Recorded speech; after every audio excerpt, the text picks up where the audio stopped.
And let's go ahead and have a word of prayer.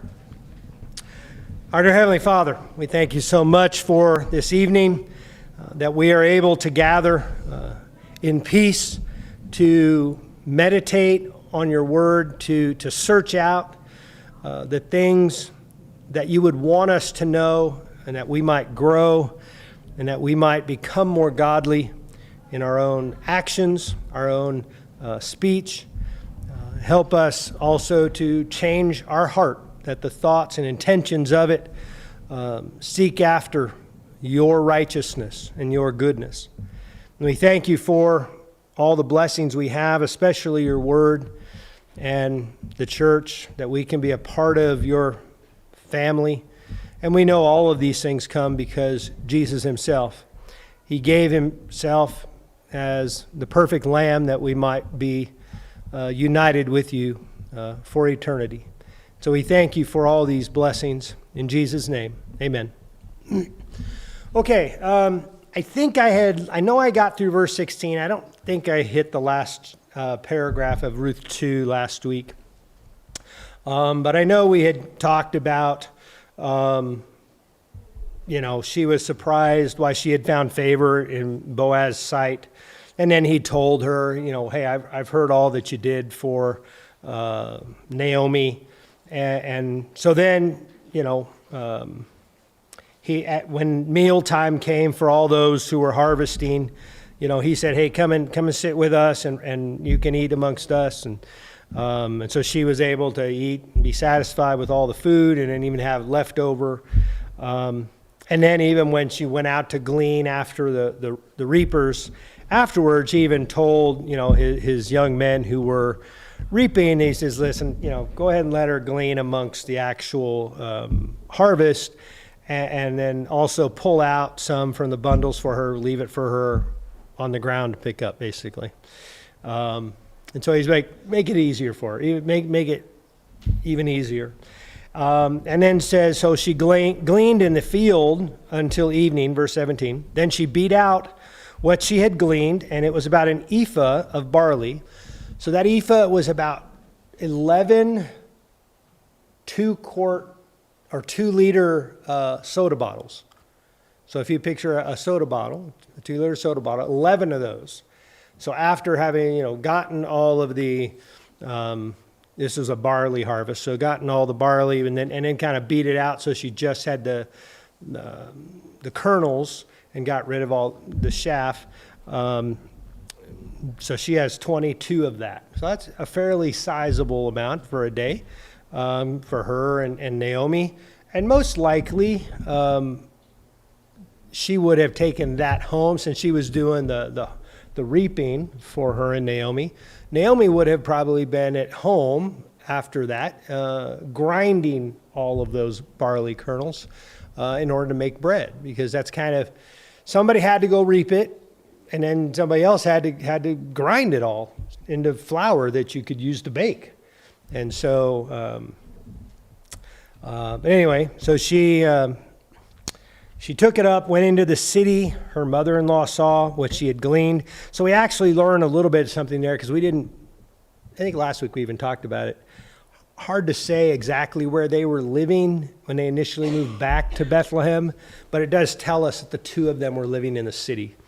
And so we don't really know with who. They rented some kind of room or something.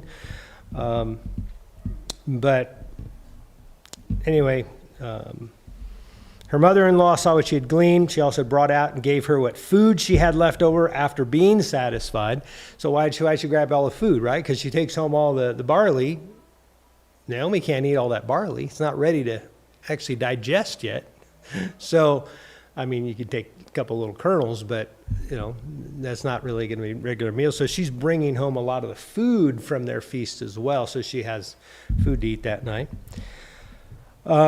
And her mother-in-law said to her, where did you glean today, and where have you worked? Blessed be the man who took notice of you. So she told her mother-in-law with whom she had worked, and said, the man's name with whom I worked today is Boaz. Now, why did she ask her, or why did she say, so she asked, where did you glean, where have you worked, and why did she say, blessed be the man who took notice of you?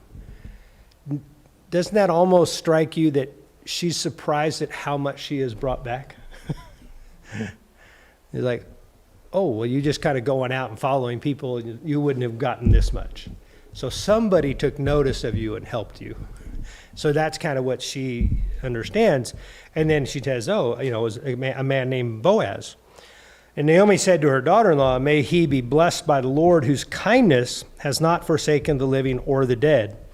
Naomi also said to her, the man is a close relative of ours, one of our redeemers.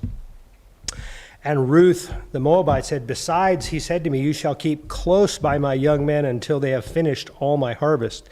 And Naomi said to Ruth, her daughter-in-law, it is good, my daughter, that you go out with his young women, lest in another field you be assaulted. So she kept close to the young women of Boaz, gleaning until the end of the barley and wheat harvest, and she lived with her mother-in-law.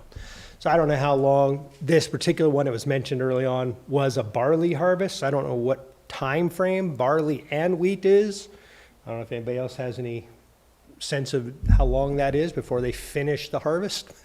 But so it sounds like some length of time. She's living with Naomi in the city. She's going out regularly, harvesting, and they typically would have done it 6 days a week. And then, so all of that is happening, and Naomi's like well aware, oh, he's one of our redeemers. So, and we talked about that. Which is this idea of the Redeemer is one of the central topics of the book of Ruth. The Goel is incredibly important concept because even you can see in Job himself that song we sing, I know that my Redeemer lives, comes from Job, and Job is saying, I know my Goel lives. And the Goel was a close relative. And so the idea that God is our Goel tells, even Job understood the concept of how connected we are to God. So, okay. Any thoughts at all up to this point in Ruth, even stuff we've talked about the last couple weeks? Anything in this paragraph? Yeah. What strikes me that Naomi was talking about how she didn't get assaulted or molested either. Mm-hmm. We know from Judges that Bethlehem isn't a real safe place to be, right, generally speaking. Yeah. So it's nice that Naomi's smart enough to recognize that. I think this is twofold, that she's not hurt and she has a ton of food. I think it's right. striking that yeah. she left Bethlehem because there was a famine. Mm-hmm. And now she's come back and there's all this abundance. Yeah. It's also striking that they know that she could get assaulted and she went out knowing that. Neither Naomi nor Ruth were probably dumb to think she wasn't in danger going to get food for her and Naomi. And so I think they clearly not only would have been incredibly grateful that she comes across Boaz, and just as the scriptures we had looked at earlier talk about, happened to come to the field that he was at, they would have seen this as providentially caring for them, that the Lord was actually doing that. So.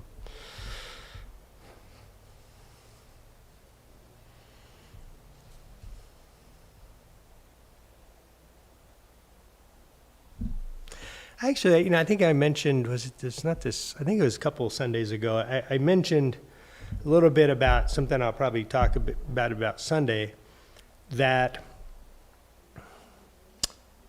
I think one of the reasons why Jewish people generally are more successful than their numbers would indicate, why they're more successful in almost all countries they live in, that it's not some grand conspiracy of rich, Jewish people. I think it actually goes back to what Jeremiah taught them to do in Babylon, that they were, even though they were displaced and they would become slaves in a place, he's, work hard, get married, raise families, be productive, pray for the nation you're in, and try to help them. and this will be good for you. And I think Israelites have, ever since that time, majority of them have been sojourners in other nations. And so they have, for most of their life experience, known that they are this kind of insular group of people. They are a community.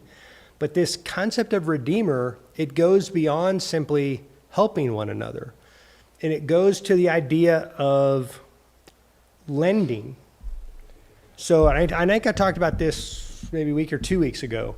And I know, like when I talk about finances and things, scriptures tell us to not be a borrower. And borrowing and lending within people is challenging, but when you learn it the way Israel did, they did lend. In fact, they were told to lend to those who are poor. And I talked about it a couple weeks ago. I actually think it's good to lend to people if you can give it. And then if you don't ever expect it back and they never pay it back, you don't have to worry about it. You gave it as a gift. But I still think it's helpful for the people you help, for them to think of it as a loan so that they can feel good about themselves when they pay it back.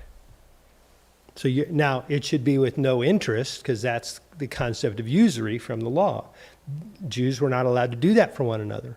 But the Jewish communities around the world have been helping each other out in their communities like this for a long, long time. It's why they are able to move and they get help from their people in their community, because these concepts and principles of having your near kin lend to you or buy your things to help you is something that's deeply, deeply ingrained in their culture. And I think it's all connected into this Redeemer concept here. And we do see, and we're going to come to, as we come a bit later, we're going to see there's actually a nearer kin than Boaz, but he's like, oh, no, I don't want to do that. When he realizes it might cost him, because we did talk about this. When Boaz redeems Naomi's property from her husband, and he redeems all of that, and then he marries Ruth for her, because this is all being done for Naomi, not really for Ruth, because Ruth doesn't have any land inheritance in Israel. Naomi does. And so when he does all of that, though, when he buys all those things and those things all prosper in his household, but he and Ruth have sons, so that whole property of Naomi is going to Ruth's sons, not his own. So he's going to put out a bunch of money he may never get back. And so that's part of what the Redeemer is doing. And I think it's exactly why Jews do tend to be able to, they help each other in these ways. And they've learned this for thousands of years. And it's why they can go into foreign countries and help each other and become effective in it. But anyway, kind of side note, but I think it's all connected into this concept of what the near kin is responsible to do. So, okay. Any other thoughts or anything? Chapter 2 there.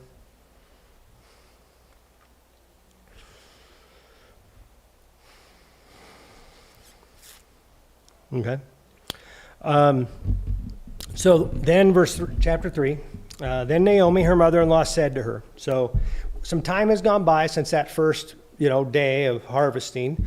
Harvests are now past. And then she says to her daughter, she says, my daughter, should I not seek rest for you that it may be well with you?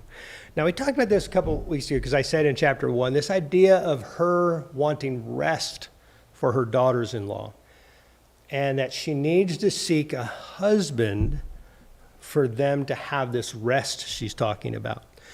And I've talked a little about that, talked a little about it with kind of the young adults in their group. It's like, what does it mean? And it does, and I want to read a passage that shows you how this word is used. And it's in Deuteronomy 28. Because it doesn't mean I want you to be in a situation you're not working hard. That's not at all what this rest is. It has nothing really to do with not working and not, working hard even. So in Deuteronomy 28, in the beginning part of it, and from up through verse 14, Moses is teaching them about the blessings if they obey all the commands God gave them. But then he starts in verse 15 talking about if you do not obey, here's the cursings that are going to come upon you. And so he's listing all kinds of cursings all through there. And kind of coming down, I think it's, where is it? So in verse 64, I'll start there. It says, and the Lord will scatter you among all peoples from one end of the earth to the other, and there you shall serve other gods of wood and stone, which neither you nor your fathers have known. And among these nations you shall find no respite, and there shall be no resting place for the sole of your foot. This resting place is the exact word that Naomi uses. Okay? He said, and going on, but the Lord will give you there a trembling heart and failing eyes and a languishing soul. Your life shall hang in doubt before you. Night and day you shall be in dread and have no assurance of your life. In the morning you shall say, if only it were evening. At the evening you shall say, if only it were morning. Because of the dread that your heart shall feel and the sights that your eyes shall see.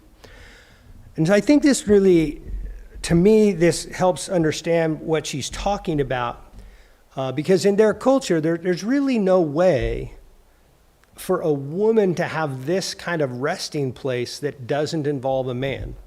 There's no police force, right, that's keeping the cities safe, keeping your property safe. There's no, not even usually standing armies. And even if you do have a standing army, they might be the persecutors of a lot of the assaults, right? So. And it isn't just a man and woman thing. How many men were fine by themselves? They weren't fine alone either. Was it a little better if you're a single man than a single woman? Probably. But it wasn't safe for anybody really to be alone. And so the concept, I think, that we look at there that she's saying is, it's that idea of having a place where we feel at peace. That we feel like the stress of all the stuff goes away. And that's what, she needed. And that's what she needed to do for Ruth. She goes, I've got to seek this for you. I've got to seek, because her and Ruth are living someplace in city. How great do you think it feels for those two to live in some rented place in Bethlehem? Just those two women. They probably don't feel great. There's probably a little bit of stress, right? There's a little worry because as we've talked about what it's like in Israel at this time during the Judges, what it's like even in and around Bethlehem. As even Boaz himself said, don't go into other people's fields in Bethlehem. And so he's like, no, don't go out. Don't go. It's not like this city is really all wonderful. No, there's good people in Bethlehem, but there's probably a bunch of bad as well. And so, this is what he's trying to get her to have. And I think this is the thing that really all of us are seeking, that God wants for us, is to have a place, a home that we feel a sense of security and safety in. Right? That we can let some of the stress of life that we don't keep feeling at home, even when we're sitting in wherever we're at, right? Because there are places, by the way, there are places in the United States that if you were to live there, you'd feel stress night and day. I've worked in some of them. I've fortunately never lived in them. I have worked in them. I have renovated some of those homes, and so I'm kind of aware of that, and probably a lot of you are as well. But okay, any thoughts on that idea of what she's seeking there? Because you notice that seems to be the primary thing in her mind. Maybe, well, she's already mentioned him. Oh, he's one of our redeemers. But when she talks about it here, she's talking about a place of rest for Ruth, that's one of her primary goals, right? Yeah. It reminds me of Hebrews 4, like 7 and onward. I'll just start with Joshua's quote. It says, "Today you hear his voice, do not harden your hearts, for if Joshua had given them rest, God would not have spoken another day later on. So then there remains a Sabbath rest for the people of God, for whoever has entered God's rest has also rested from his works as God did from his." And it says to press on, Right. continuing to enter that rest. Right. So it's like all rest, like now in this earth, is a foreshadowing of like the Yeah. rest that is peace with God and being Right. with Him. Yeah. No, that's a great point, because what this is, you're right, it's a foreshadowing of what he wants to give us in heaven. Now, and this is what I talked about before, and I'll probably talk about this, probably talk about it this Sunday. Rest doesn't mean you don't work. Because is not working at all the goal? See, sometimes we think of work as a punishment God gave. But is that accurate in Genesis?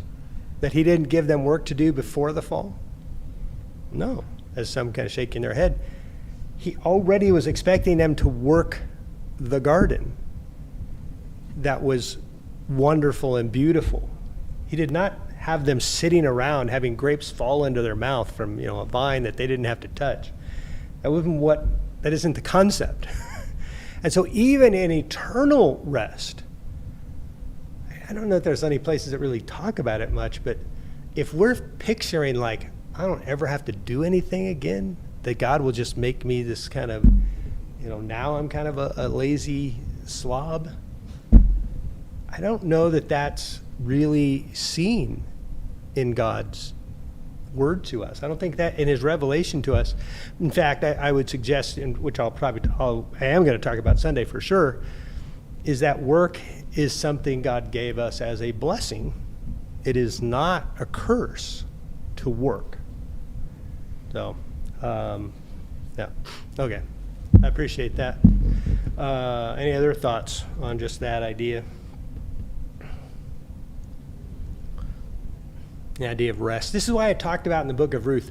There are so many spiritual topics that come up in the book of Ruth that we often really blow through it very quickly, and we don't really grasp all of the kind of ancillary things it really talks about in our relationship with God and God caring for us and what God seeks for us,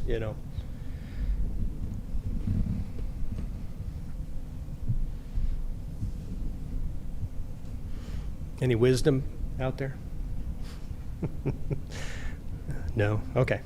No wisdom. Okay, so let's read the whole first chapter, or first paragraph of 3. It says, "My daughter, should I not seek rest for you that it may be well with you? Is not Boaz our relative, with whose young women you were?" He says, "See, he is winnowing barley tonight at the threshing floor. Wash therefore and anoint yourself, and put on your cloak and go down to the threshing floor, but do not make yourself known to the man until he has finished eating and drinking. But when he lies down, observe the place where he lies. Then go and uncover his feet and lie down, and he will tell you what to do." And she replied, all that you say I will do." Okay, so first off, he's like, now this kind of sounds, I don't know how you guys take it, but he's saying, okay, you're gonna wash up, you're gonna be clean, you're gonna go down, but don't bother him until he's kind of done. Don't kind of interrupt him, in the things he's doing. He's working, and then he's going to eat and he's drink, and then you can kind of approach him. So she's kind of telling him. There's a preacher years ago. We were somehow talking about how people should behave in sort of courting situations, and I was kind of like, I think a lot of society today is like a lot of these practices. A lot of the ways young people who are unmarried get together is really putting themselves in kind of bad positions, and he's like, well, yeah, but look what she did, and like, well, first off, she's already a widow, and he's probably an older guy, and it's like, I don't know that you could compare this situation to the standard couple of young people courting, but he did. I'm like, I thought about that. I don't think that fits very well. But anyway, thoughts at all about kind of this initial part of what she's telling her to do? I always wonder if this was a custom that Ruth would have kind of known, or if Ruth was just like, okay. I'll do that. Yeah. I do think Ruth would have understood a lot of these customs. The Moabites weren't very much different from the Israelites. They're kin. They're fairly close relatives to Abraham. Obviously having come from Lot, but and so most of these customs, like because I don't know if you're talking specifically the kind of like, she's going to cover his feet with her dress. I think that was probably a customary thing that was I think that was something that they would have recognized. That was kind of a cultural thing. But yeah, I don't know if everything they're doing is exactly what they did in Moab or not. But we can see even these two Moabite women. They had a sense that, we married into Naomi's family. We're part of her family. And they were going to go with her. Now, one of them did go back when, Naomi insisted upon it, but one of them said, no, I won't do that. So we do see I think there's a lot of similarities between them. And they've had quite a bit of time to actually live amongst each other at this point, too. I don't think we can associate her laying at his feet with courting, because Right. specifically in verse 10, he says, this is another good thing that you're doing. You're not going after guys. Right. So when she's laying at his feet, he's not associating that with her pursuing him romantically. Right. He's associating with that, with her asking to be redeemed. For his help, yeah. Right. To care for her and Naomi. Because what her request isn't even about just herself. Naomi is thinking of her primarily, but even in Ruth following Naomi back to Israel, Ruth's primarily thinking about Naomi and not herself. So, she, I don't think she followed her mother-in-law to take care of her until she died, knowing what some guy in Bethlehem might do for her. Yeah. I really think that was secondary, What was secondary? that her caring for Naomi. I always get the feeling that she was devoted to God first, Hmm.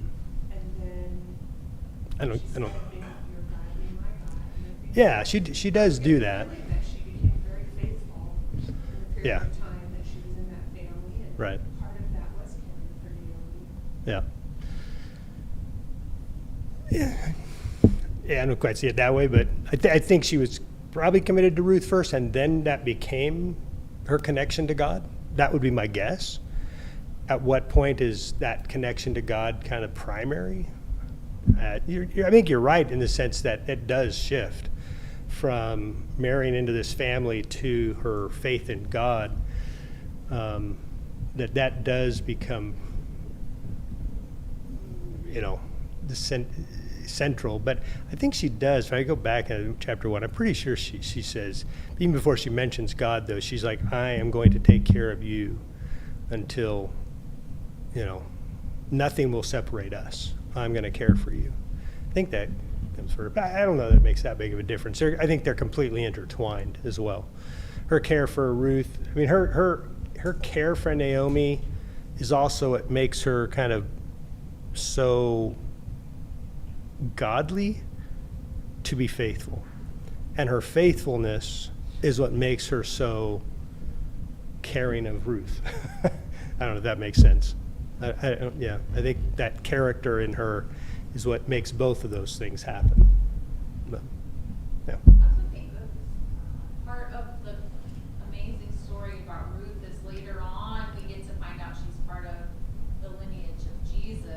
Mhm. And you look back into the story of Ruth, and there's all of this providence leading her to being allowed to be in the lineage of Jesus. Mhm. At the same time, she's choosing to obey a God who wasn't originally her God.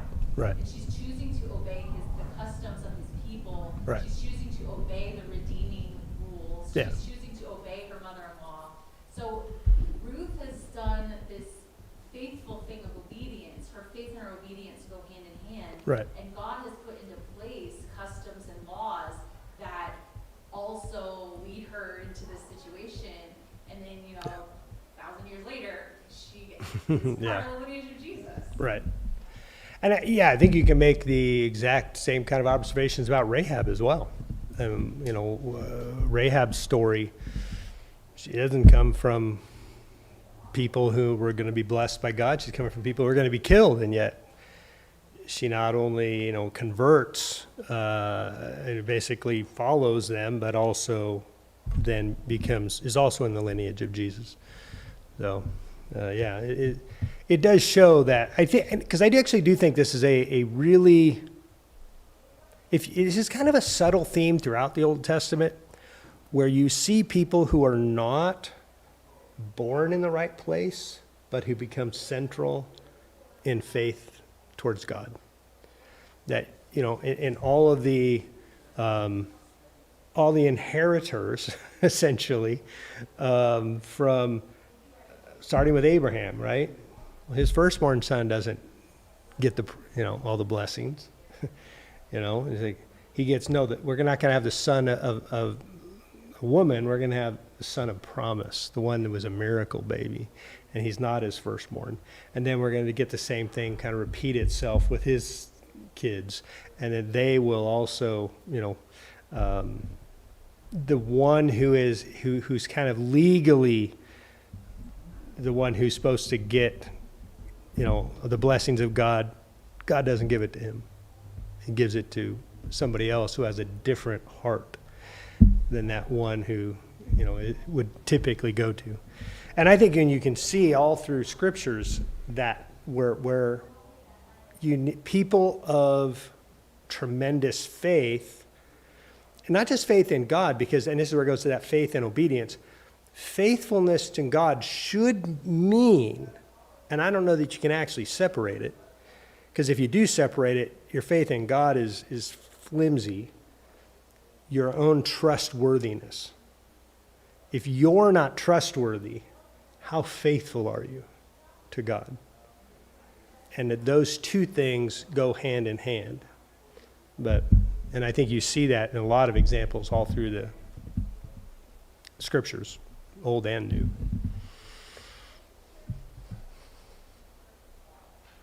Okay. So let's continue now. So she went down to the threshing floor, did just as her mother-in-law had commanded her. And when Boaz had eaten and drunk and his heart was merry, he went to lie down at the end of the heap of grain. She came softly, uncovered his feet and lay down. At midnight the man was startled and turned over, and behold, a woman lay at his feet. He said, "Who are you?" And she answered, "I am Ruth, your servant. Spread your wings over your servant, for you are a redeemer." And he said, "May you be blessed by the Lord, my daughter. You have made this last kindness greater than the first, in that you have not gone after young men, whether poor or rich. And now, my daughter, do not fear. I will do for you all that you ask, for all my fellow townsmen know that you are a worthy woman. And now it is true that I am a redeemer. Yet there is a redeemer nearer than I. Remain tonight, and in the morning, if he will redeem you, good, let him do it. But if he is not willing to redeem you, then as the Lord lives, I will redeem you. Lie down until morning." Okay, so everything she did. This wasn't, like, as Ben already mentioned, this wasn't kind of standard courting. As soon as she's like, "Whoa, what are you?" It wasn't like he woke up and he knew what she was doing, right? He's like, "Whoa, what's going on here?" And when she says, "Okay, we want you to spread your wings," so basically, we want to come under your umbrella of protection and security. And then he's like, "What you've done now is even more than you have done before this." He's calling her my daughter. I've told you, I suspect, and as he has called her a young woman and wants her to be with her young woman, I'd be really surprised if she's not a teenager or really close to it. And I'd be really surprised if he's not 40-ish or more, that, she's like a daughter. It's not like they're not similar in age, I don't think. I don't think there's anything that indicates that here.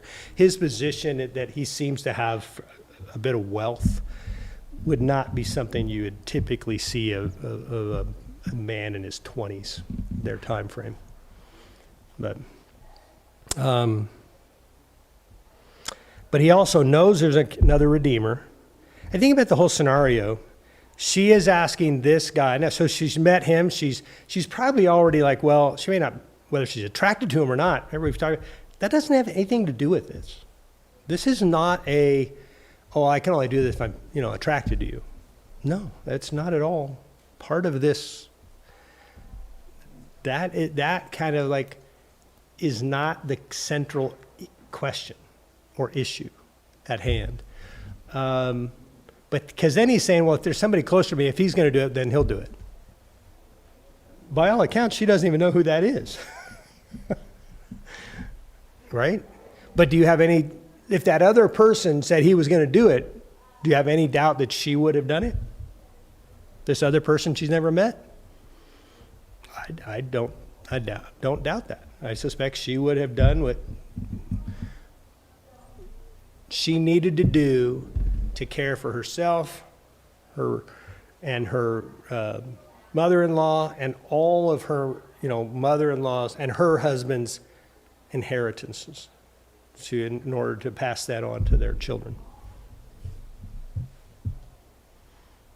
You want to say that? I was just going to say that, we're looking at this at a time when marriages were arranged. And so here you have Naomi and Ruth with no man, no head over them. Right. And so it's almost like this is I don't know if it's a tradition or something, but when she did this, it was kind of like she was making it known that she was, Needing a redeemer, you mean? well, she was offering herself to marry him, I think. Yeah. It seemed. Oh, yeah. And so when she did that, he took it as a great honor, because here she Right. was, this young, Right. probably beautiful woman Mm-hmm. who humbled herself to come before him, Right. asking basically that if he would marry her. Yeah. And, part of that is taking care of her and stuff. So what they have is they don't have that ability to have someone else arrange this. This is them having to do something to make it known. Right. Right. And so Boaz, being honorable, knew that there was another Redeemer before him. Right. Right. And so, we see that there's an urgency there where he says that he'll take care of it that day. Yeah. Yeah. So that, Right. I just think it's interesting that it's something that we're not really familiar with. Yeah. We don't arrange Right. marriages today. We don't work with, Yeah. households saying, who's going to take, who's going to make food. Yeah. Now, I do think a lot of times we picture arranged marriages as being the person didn't have any say. That the husband or wife didn't have any say, and we don't see that actually, because we actually do see a bunch of arranged marriages. I mean, you can see. Yeah, well, I was actually thinking Samson. Thank you. I was going to say Sam. It's like I know Samuel's not right. It's Sam, but Samuel or Samson. He's like, I want her, and he goes and tells his parents. So the parents are involved, but I don't know that in fact, even historically, I've read, I don't even think places where it is kind of typical that being connected and married without you ever even knowing or seeing the other person isn't terribly common, except maybe in royal families. and their arranged marriages don't have anything to do with, it's all political, right? That's all power structures going on. Yeah, she didn't, because he even mentions it. She's not going after other men. She's not seeking a husband just that appeals to her, whether he was young or old, or whether rich or poor. She wasn't doing that. And so I think you get an inclination that what she's doing might still be unusual. And a lot of women in her situation might have preferred to go after somebody that you would have liked more, that you would have, whatever.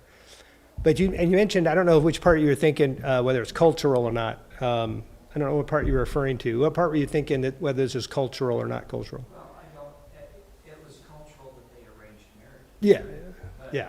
but Yeah, there's nothing in the law about having to do that. There wasn't someone to negotiate that on behalf of Naomi. Right, right. Now, what they're doing, though, is in the law. What Naomi and Ruth are doing is actually what the law commanded to be done for a man's family when they have not had sons. So, if she had had a son, then it wouldn't be required of a near kin to redeem all that. But because she did not have a son, because Naomi did not have a male heir to inherit all of her husband's property, that a near kin was supposed to pay, for that. Because also, what does it do with a near kin? A near kin means that it's going to be in the same tribe, and it's probably going to be somebody in roughly the same clan who's going to be in a family right near you, right? And so they're following the law. Now, do they know they're following the law? Maybe. Maybe, probably, I don't know. It doesn't say it expressly that way. That, Moses told us, but it still they might understand. I don't think there's any doubt that Boaz understands that law, especially when he's like, oh no, there's somebody closer than me, and I'll make sure. But, Well, the law where you marry your dead husband's brothers, that custom happened even before the giving of the old law. So it could, that could be an intermingled thing. right, The idea of keeping it in the family was a custom before it was a law from Yeah. the Old Testament given by God to them. right. So, Yes. who knows if it's custom or law at that point. Yeah, Like, there's a whole bunch of things in the law that already existed. Avenger of blood that's talked about, which, by the way, as we talked about, is the Goel as well, avenger of blood. But, okay. So anyway, he basically told her, or when she comes back, and so, well, let's see, I guess, where did I leave? I think I left off in 13. So we'll pick up in verse 14 next week. So, okay. Any last thoughts before Dave comes out in like 3 minutes? Boaz sounds like a man of integrity. Mm-hmm. Yep. And I think Ruth sees that. That might be more attractive to her than whether or not he's got wealth. Sure. Yeah, absolutely. Yeah, actually, everybody in this story, which is what makes it so startling compared to all the judges, is that everybody that's central to this story are people of character, of godly character, who have qualities about them that God was trying to teach everybody to have, but we know that these are more rare in this time frame. Because doesn't Ruth seem like a very selfless Oh, yeah. individual, and her care is more for Naomi Yeah. than for herself? Yeah, yeah. Faithfulness is running rampant through all of them. So, okay.